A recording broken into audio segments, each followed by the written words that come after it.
Hello, everyone, and thank you for joining us today for another ACE Spotlight presentation. My name is Rouzbeh Afrasiabi, and I will be your host. Today, we have Amirata Ghorbani, who is a PhD candidate at Stanford. His research is focused on machine learning and its applications in healthcare.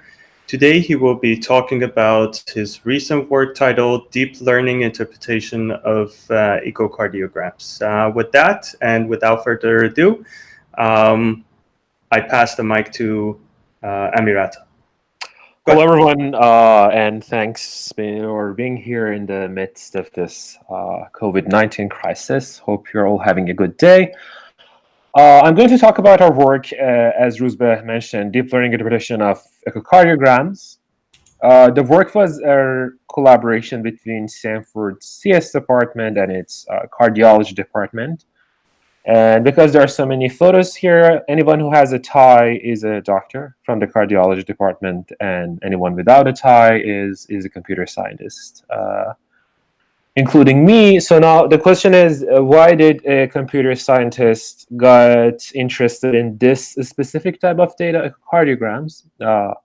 What is the importance of echocardiograms, and why deep learning for echocardiograms?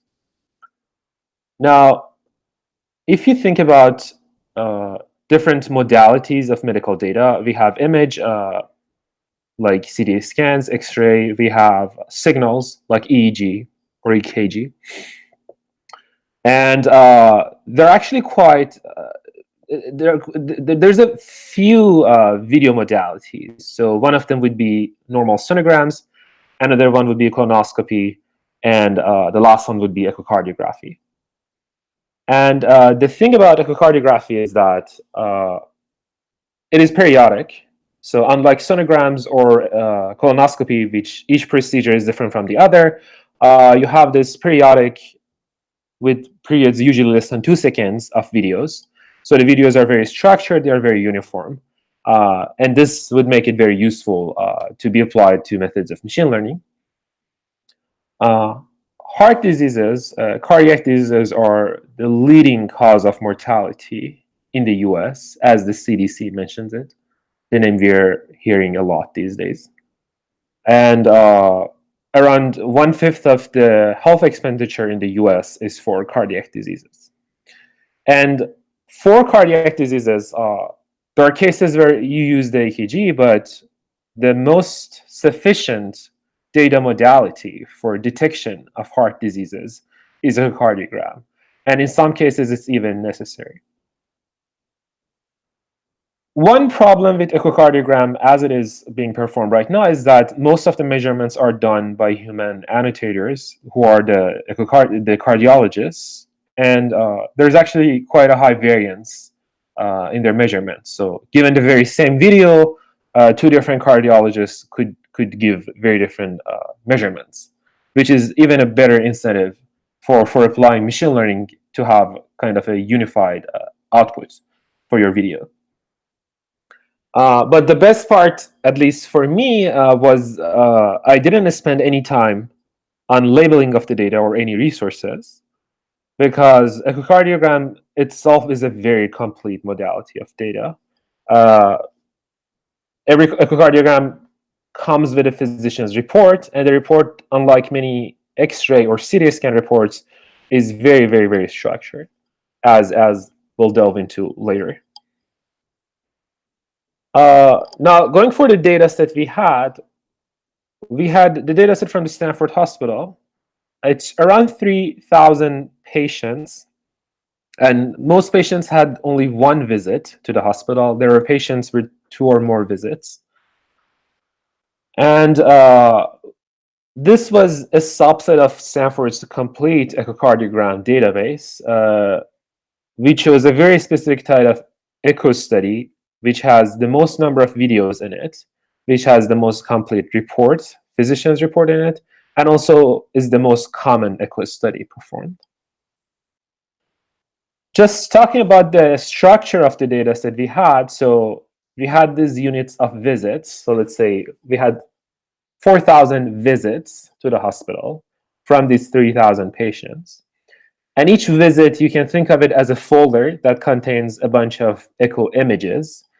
a bunch of echo videos, and also the report that the physician has written for that echocardiogram. The main part being that because it's from Stanford Hospital, we also had access to medical history of most of these patients because they have just a patient ID in Stanford database. For this project, we ended up not using any of this medical history.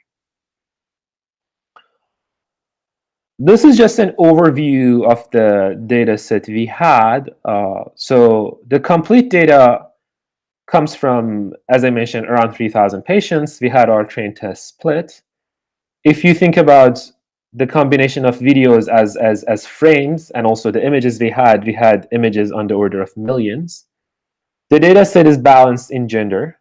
As you can see, and as it is known, men are more susceptible to heart diseases, so that's why there's a bit of tilt towards men. The population of our echo dataset or any existing echo dataset is rather old because heart diseases are what you struggle with as you get older. And other information we had, you can see there's a column called A4C view data. I'll talk about that one later. So the specific modality of echocardiogram data has this feature where every video can be from a different view of heart. So there are around 16 different views, depending on what taxonomy you use. But as you can see here, we have 4 examples of 4 different views of heart. So this is the apical 4-chamber view. And as you can see, it kind of cuts through the heart. So you can see all the atria and all the ventricles of the heart. This is, for instance, the apical 2-chamber. So you can see only 2 of the heart chambers, and so on. And the question was, should we apply our deep learning methods to all of these views, or would it be more efficient and more useful to just choose the most informative view and train our models using that? So we actually ended up choosing the apical 4-chamber view. It is one of the most informative or the most informative view of heart. And at the same time, we got the best results from it. So this is an example of A4C view. And as you can see, we have all the atria, all the ventricles, all the valves. We have good information on the heart wall, and so on. Now, the question was, given our data sets, and as I mentioned, the setting for every visit is a bunch of images, a bunch of videos, and a report, how could we extract this apical 4-chamber views out of it? So as I mentioned, the echocardiogram data set doesn't need any labeling. It's very complete. The only missing label was actually the heart view. So which video is from which view? Lucky for us, we didn't need to label anything or train our own model. There was an existing work by Zhang et al., which was on view classification of echocardiograms. They reported very good performance on classifying the view, and they have actually made their model public. So we managed to use their model and kind of filter out the videos that were from apical 4-chamber view. And we then, using the cardiologists in our team, we verified this model's performance on our own data set, and it turned out to be very robust. The second set of experiments, I'm just going to talk about the experiments we ran first, then I'll go for the methods. But before I start that, how did we go for using this data set? So as I said, it's a video data set. And there are 2 ways you can approach a video data set. You can either train your models on videos, so you have a video processing model, which is something that we're actually doing right now in follow-up works. But for this very specific work, what we did was we sampled 20 frames of every video in a 2-second interval. So every video is at least 2 seconds. If it is longer, we'll just pick its first 2 seconds. And then sample 1 frame per 100 milliseconds. And then we train an image classification or image regression model on the individual frames we have sampled. So now every video is translated into 20 frames. The question is what to do in test time, because the model performs on images. And what ended up to be the best strategy, interestingly, was that just pass every frame of the video from the trained model and average the predictions. Then you have the prediction for the patient, given its average prediction on the frames.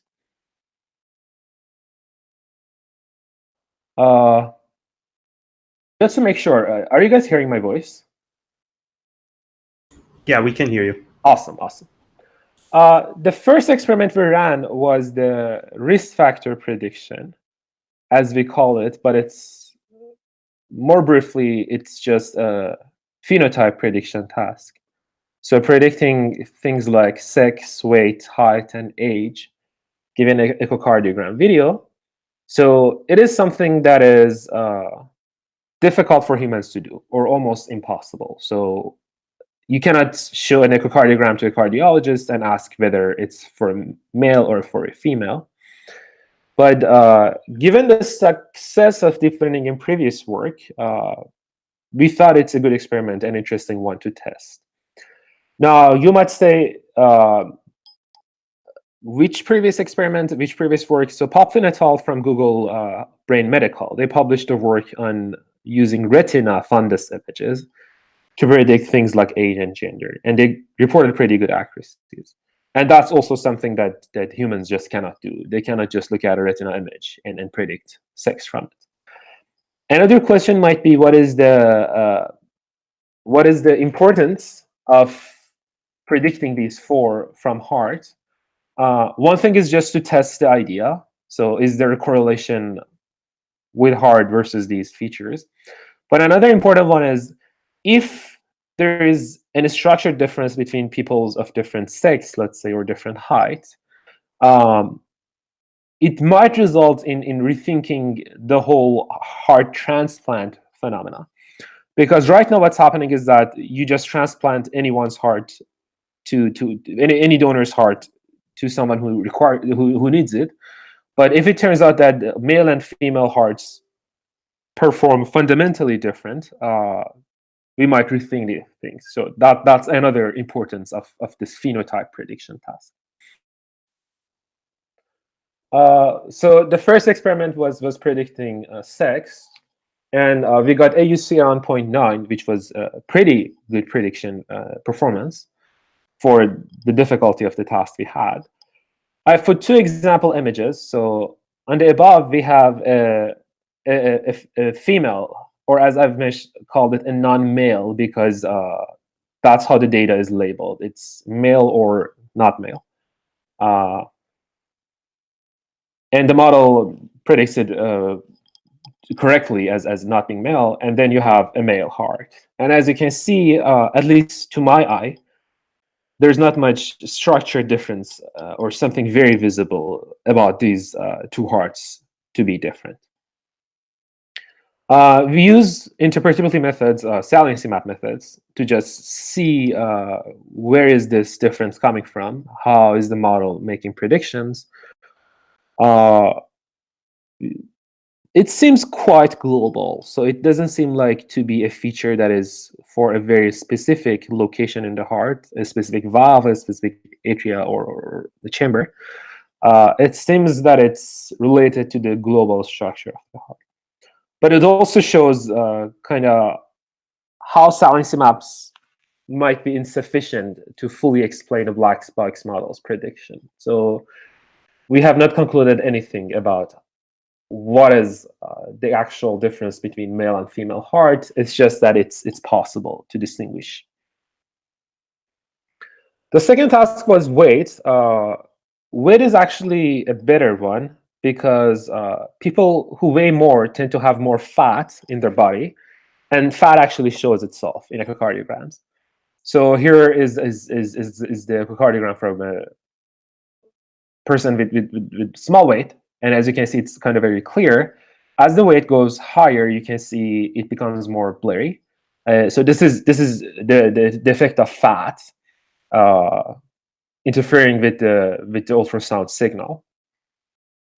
We got R squared around 0.56, a rather high R square for the difficulty of this task. And looking at the interpretations, it's kind of focused on the top here. And this is actually where the ultrasound image enters the body. And that's where, if you have more fat on your body surface, it shows itself in the echocardiogram. So it seems like the model is actually getting over-focused on the existence of fat rather than the actual structure of the heart. But the overall prediction is very, very accurate. And next one is height. Height is a tricky one, because if you look at these two hearts, from a short and a tall person, it would be a bit difficult to distinguish them. It's true that the shorter the person is, their heart would be smaller. But because it's an echocardiogram study, the cardiologist adjusts the device such that both of them kind of look around the same size in the video. And as a result of that, we could see that even the deep learning model is not as good in predicting height. So R square is around 0.3. It's predicting something, but not very accurately. And the interpretations seem more global than the weight, but still the model is a black box for us to interpret. The next one is age. Age is actually the most important one, because it's the one that is the most related with cardiac function. There is some knowledge about how young and old hearts are different. So you can see the left ventricle wall is thicker as you get older. But it's still not that easy. The model performs quite well. It's, again, R square around 0.5. And the interpretations seem to be more global and actually more concentrated. So these were the 4 tasks of risk factor prediction, as we called it, because age, weight, sex even are all risk factors of heart diseases, but it's basically a phenotype prediction task. And it's probably not the most useful thing you can do with deep learning and echocardiograms. The second set of experiments were done on ejection fraction. So given an echocardiogram study, the single most important number, the single most important the measurement you get from that study, from the videos you get, is a measure called ejection fraction. It's the key metric of the cardiac function. And just to explain how it works is that it's basically the maximum volume of the ventricle to its minimum volume. So the way it's computed in the clinics is that a technician, a doctor, will actually go over the video taken frame by frame, find a frame where the ventricle is the smallest, literally segment it with their hands, find a video that is find a frame that is that the ventricle is the largest, again segmented with their hands, and then the ejection fraction ratio is computed from this formula, which kind of basically shows the relative change in size possible for a heart. So this is the number that the healthier you are, it is higher, which means your heart is able to squeeze and expand, to squeeze and become very small and expand and become very large, which is what you want. You want the heart to be able to pump. A low ejection fraction number is a very good metric of problems with your heart. Now, looking at how ejection fraction is computed in clinics, the very first way of computing it that comes to mind is to train a model to predict the ESV, the smallest ventricle size, then train a model to predict EDV, the largest one, and then use the formula. So that's what we did. The model predicting the ESV, the smallest volume, works very well. The model predicting the EDV, the largest volume, works very well. But because this formula has a division, it's kind of by nature numerically unstable. So the resulting ejection fraction computed is not as good. So now you might think another thing we can do is that because we have the output ejection fraction number for every patient, we can just train an end-to-end model to look at the heart video and just predict the ejection fraction directly. And just like many other cases in deep learning, end-to-end training turned out to be much better. So the R-square improves to around 0.5. Delving deeper into this plot, you can see the model a bit overestimates the ejection fraction when the ejection fraction is very low. And that's actually quite expected because the data set is dominated by healthy people. And those are the ones with a high ejection fraction ratio. And therefore, the model is overestimating even when the ejection fraction is smaller. So the overall performance is pretty good. But if you want to actually use it for a clinical application, you might be better off to just train a binary classification model that says whether the heart is healthy or not. We can, again, look at the interpretation maps, the saliency maps. And as you can see, it makes a lot of sense. It's fully looking at the left ventricle, which is what it should do. The third set of experiments are related to the physician's report. So echocardiogram, unlike many other modalities of medical data, has a very, very structured report. So almost all of the sentences in a report are chosen from a predefined set of sentences. So because you have a predefined set of sentences, given all the reports, you can actually create a binary data set, which indicates which reports have which sentences. And then you can just train binary tasks on whether a sentence exists in a report or not. So we chose three rather famous, rather useful tasks. One of them was pacemaker detection, which was more of a sanity check because it's a rather easy task to do. Even a layperson can look at an echocardiogram and detect the pacemaker with good accuracy. Then we chose two common conditions, so left atrial dilation and left ventricular hypertrophy. So as I said, the first task was detecting the pacemaker. There's a pacemaker lead, the binary task of detecting it.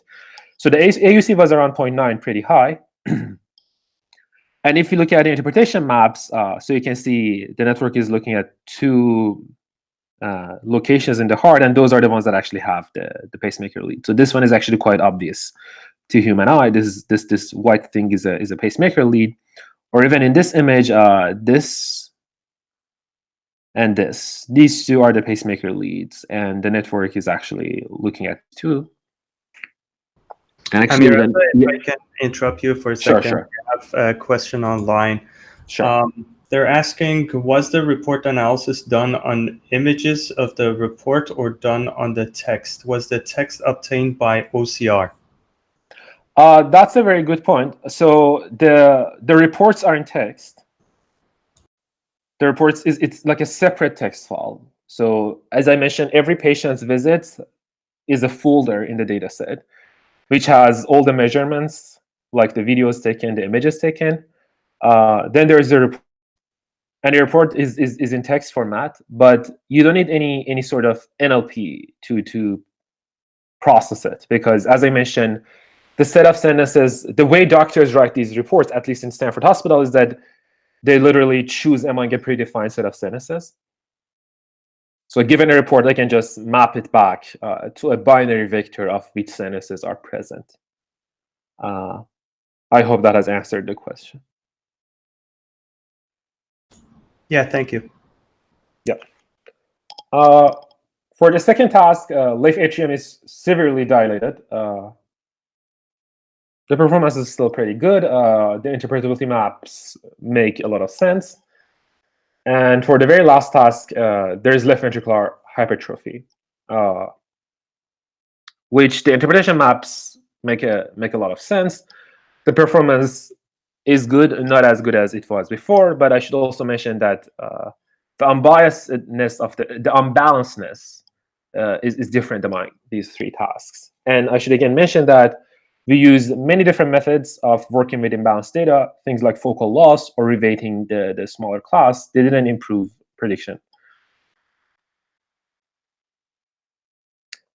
Just I want to pause for a second and mention that we did 3 sets of experiments.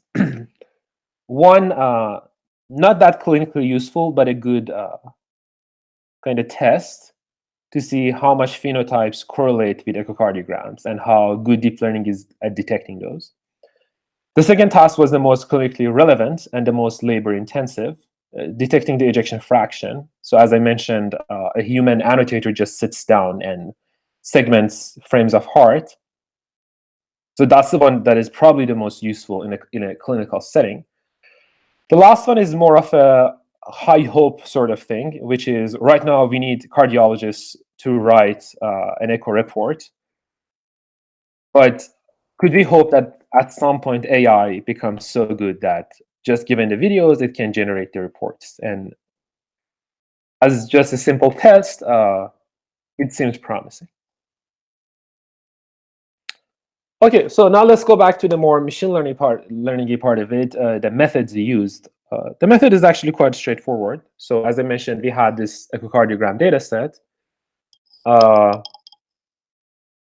Each patient has several videos. We chose the ones with the A4C view of heart using a pre-existing view classification model.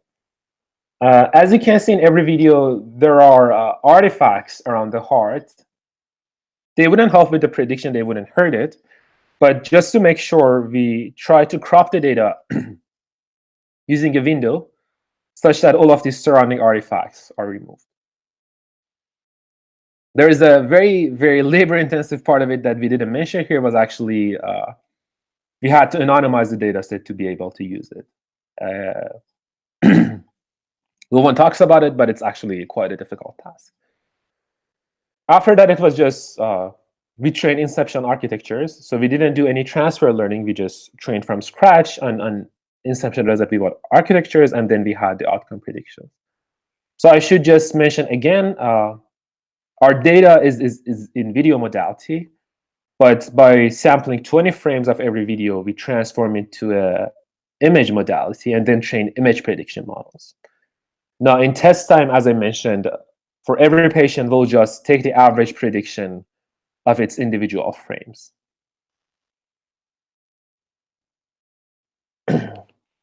Why we chose Inception Resonant V1?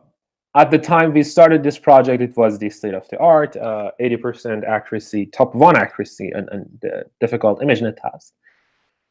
One question is that why did we train separate models for every different task? Why didn't we use multitasking? And by multitasking, we mean using the very same model to predict many different things, because all of them work on the same data. So we expect the representations, the inner representations, to be shareable.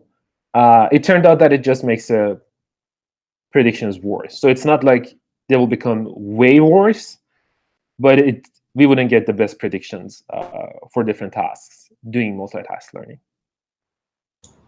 Sorry, Amirata, if you Sure. can go back to the slide before this one. Which one? Before this one. Okay. After this, 37. Got it.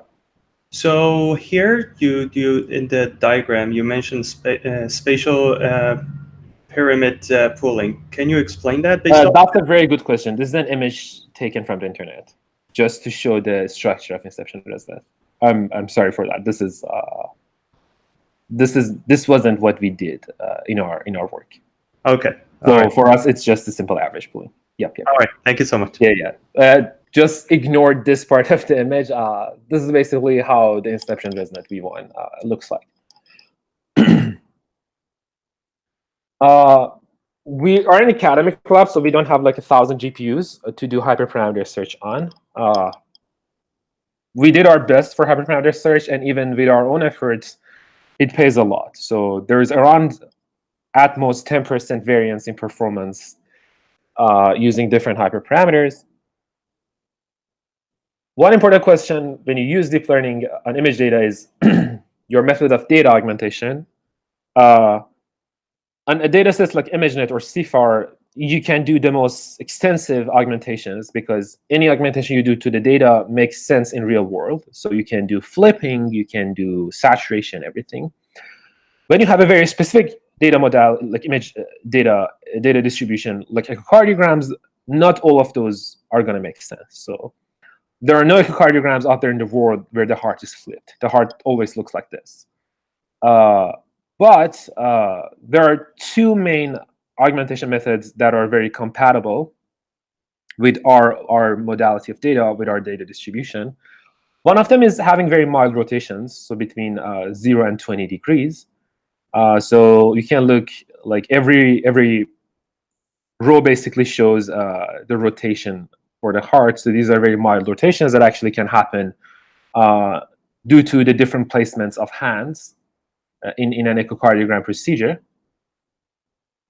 But at the same time, the lighting can change. So it's actually one of the knobs that you can turn during an echocardiogram session. And this was the data augmentation we did. So we made the image darker or lighter.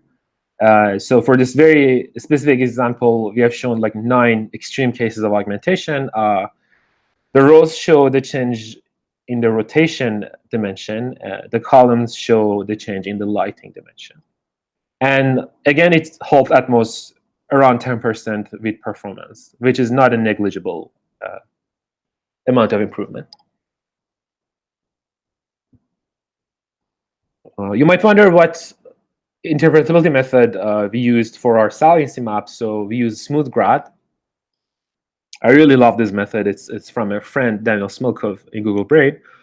It always gives the most smooth, most understandable saliency maps. And the way it basically works is that instead of just taking a simple gradient of the network's prediction with respect to the image, you add a random white noise to the image, let's say 50 times, and then take the average of these gradients. And what happens is that the noises will cancel each other out, and you'll get what the model is actually looking at. Going back to why we chose only one view of data, why didn't we train on all of the views? A major reason for it was technical. So using one Titan XP GPU, which was what we had, training each of the models that I showed for each of the tasks and each of the hyperparameters takes around 30 hours for the apical 4-chamber view for that one view we had selected. But if I wanted to use all of the views, it would take around 240 hours, so around 8 times more. So that was around a 1 order of magnitude speed up factor. However, we did actually try training on all of the views. So training one model on all of the views, it turned out to perform as good as just using one view. So there was not even much gain in doing all of the views. But why we chose A4C among the different views we had, the first reason was intuition, because as I mentioned, it is the most informative view. It has all the chambers, all the atria, all the ventricles. But we also verified this hypothesis numerically. So for 3 of the tasks that I mentioned, weight, age, and height detection, we tried training models on all the different views we had. And as you can see, in aggregate, apical 4-chamber has strictly the best performance among all of the views. So there are views that are the least informative, where the prediction performance is very bad. There are views that are better, but none of them was as good as apical 4-chamber view. What are the key takeaways of our work? I just want to mention something very important. This question, this work, like many other works out there in machine learning and health, it didn't start with us having a predefined task and then going for the data. It was quite the opposite way. So we had people from the cardiology department coming to us mentioning, we have this very rich data set. So we knew what we had. Now the question was, what was the most interesting thing to do with it? And that's actually, I think, a rather under-discussed part of machine learning in health, which is there is lots of this data and people are mostly focused on taking the easiest task, training a model, reporting a performance, publishing the work. But the most important question is, the data is there and it's pretty rich. What kind of a question you want to answer? What is the output of your machine learning pipeline? As I mentioned, as the results showed, and as just the data is in its nature, it's a very compatible modality of data with deep learning and kind of existing deep learning methods. So you might say there's sonograms, there is colonoscopy, there are other video modalities of medical data. They are not as structured and as uniform. A heart data is a periodic data. A heart data comes from a predefined set of views. A colonoscopy could look very different. The procedure could be very different for every patient. We showed that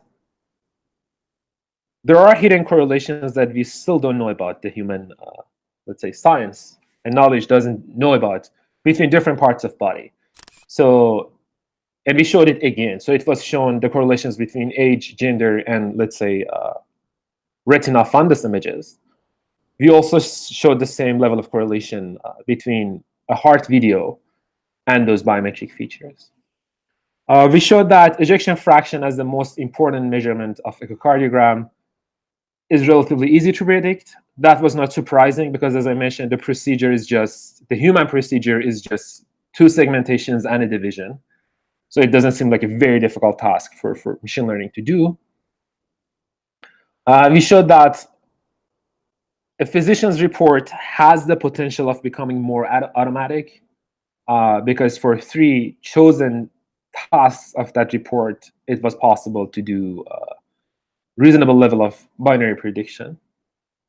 And the last and probably the most important part is, as we know, deep learning is very data hungry, and medical data is usually not in large quantities. But echocardiogram data has this feature that it is very data rich. So if there is one video modality of healthcare data that is kind of made for deep learning, it would be echocardiogram.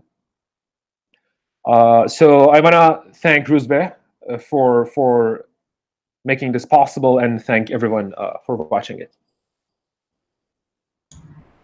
Thank you so much, Amirata. We now open the floor for questions. So if you have questions, you can post them on the YouTube or LinkedIn, and those will be relayed to us.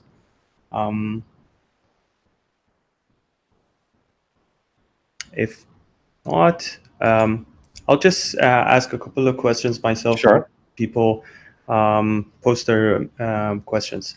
If you can go to the slide where you talked about the correlation or relationship between weight and your Yep. So in this case, your model is basically focusing on something they shouldn't be focusing on, right? That's actually right. So this is an example where the deep learning model chooses the easiest way of predicting. So as I said, for humans, the easiest task among these 4 is actually predicting weight. So they can distinguish if someone has more fat or less fat. Because even in these 2 examples, you can see, like, for the first one, it's very, very high resolution, very clean, low noise. But this one is a bit blurry. It's like you're looking at heart from a membrane, basically, and that membrane is fat. But the thing is that if you look at an echocardiogram video, you see kind of this pattern. So it opens up. So this is where you put the device on, and it just transmits ultrasound signal and receives it back. So this is where the skin is, basically. And so question to you is did you try and perform any type of transformation or modification to the input data or to the structure of the architecture to maybe alleviate this issue?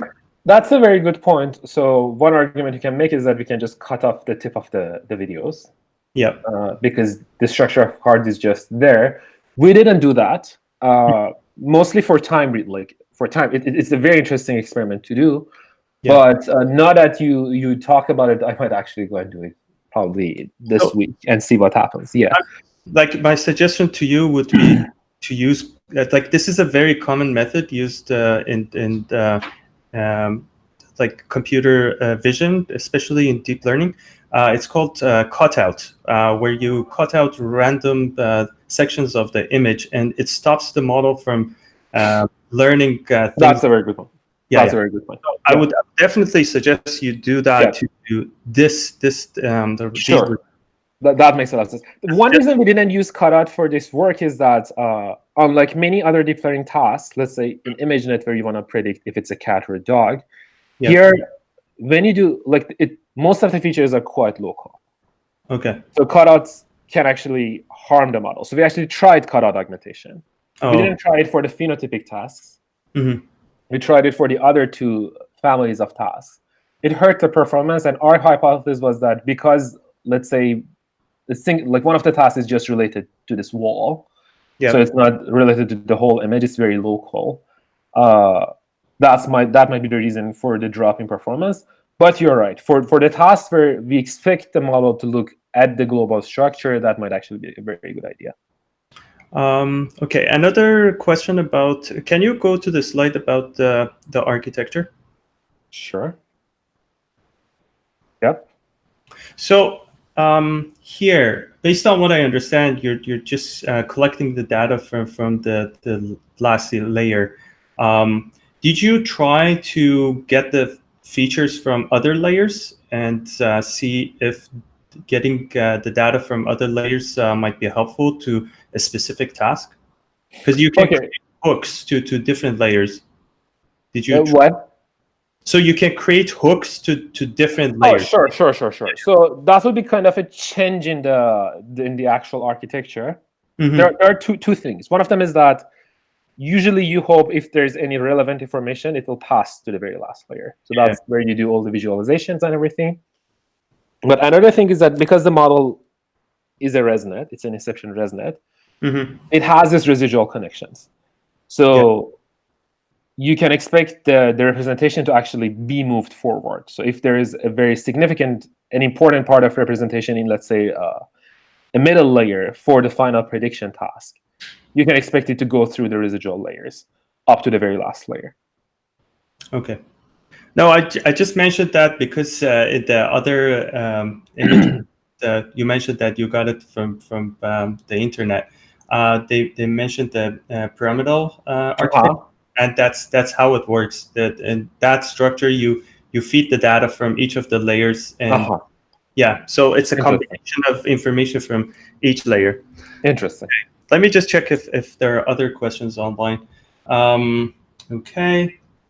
They're saying, I'm confused about the comment about this modality being data rich. Are you referring to the fact that you have many frames per video clip?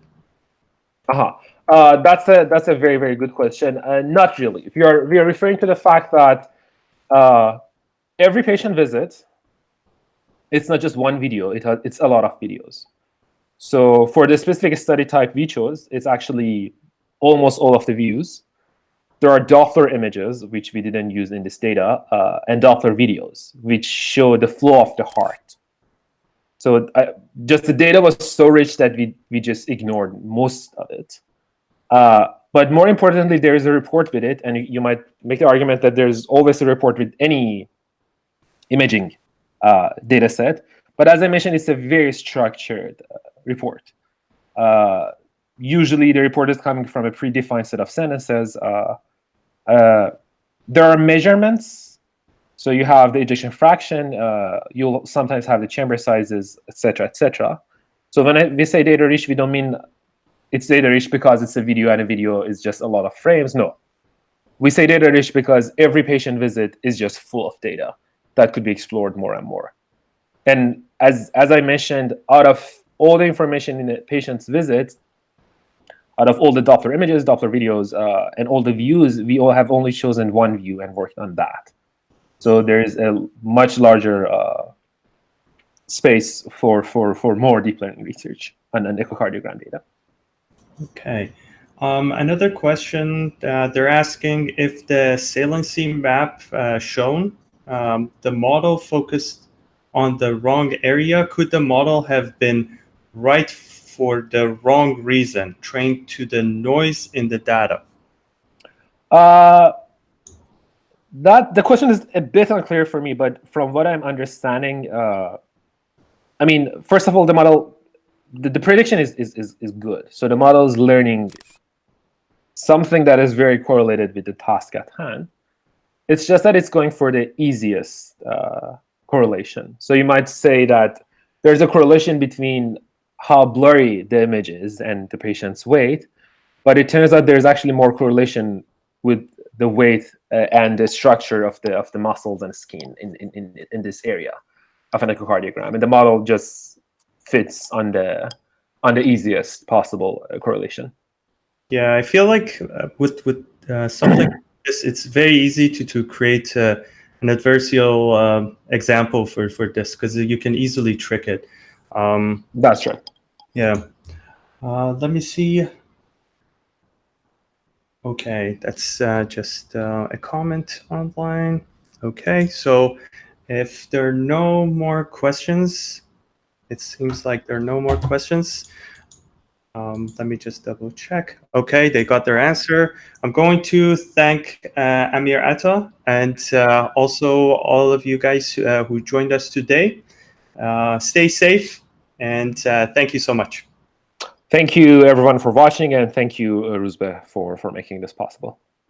No problem.